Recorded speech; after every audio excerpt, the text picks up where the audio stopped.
ದೇಶಭಕ್ತ ನಾಗರಿಕ ವೇದಿಕೆ ಕಡೆಯಿಂದ ಇಂದು ಬಳ್ಳಾರಿ ಬಂದ್ ಮತ್ತು ಪ್ರತಿಭಟನಾ ಸಭೆಯನ್ನ ಆಯೋಜಿಸಿದ್ದೇವೆ।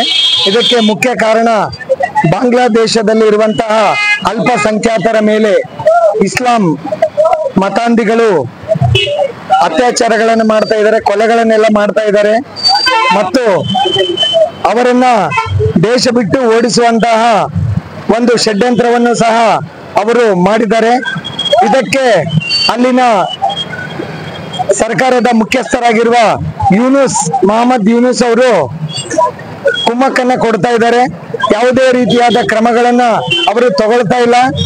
ಸೊ ಹಂಗಾಗಿ ನಾವು ಇಂದಿನ ಪ್ರತಿಭಟನೆ ಮೂಲಕ ಭಾರತ ಸರ್ಕಾರಕ್ಕೆ ಮಾನಸಿಕವಾಗಿ ಧೈರ್ಯವನ್ನ ಕೊಡುವಂತಹ ಕೆಲಸವನ್ನ ಇವತ್ತು ಮಾಡಿದ್ದೇವೆ।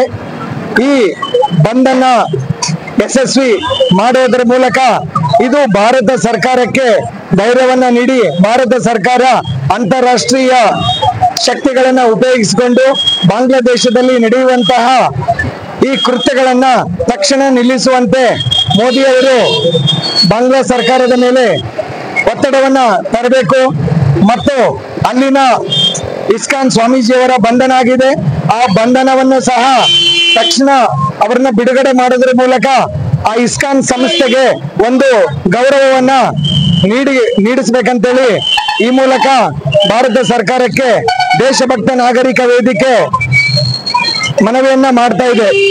ಈ ಬಂದ್ಗೆ ಸಂಪೂರ್ಣ ಸಾಥ್ ನೀಡಿದ ಬಳ್ಳಾರಿ ನಾಗರಿಕರಲ್ಲಿ ಮತ್ತು ಪೊಲೀಸ್ ಇಲಾಖೆಯವರಿಗೂ ಸಹ ಧನ್ಯವಾದಗಳನ್ನ ಅರ್ಪಿಸ್ತಾ ಇದ್ದೇನೆ। ಬಳ್ಳಾರಿಯ ನಿರಂತರ ಸುದ್ದಿಗಾಗಿ ಬಳ್ಳಾರಿ ಬೆಳಗಾಯಿತು ಚಾನೆಲ್ನ ಸಬ್ಸ್ಕ್ರೈಬ್ ಮಾಡಿ ಹಾಗೂ ಬೆಲ್ ಐಕಾನ್ ಒತ್ತಿ।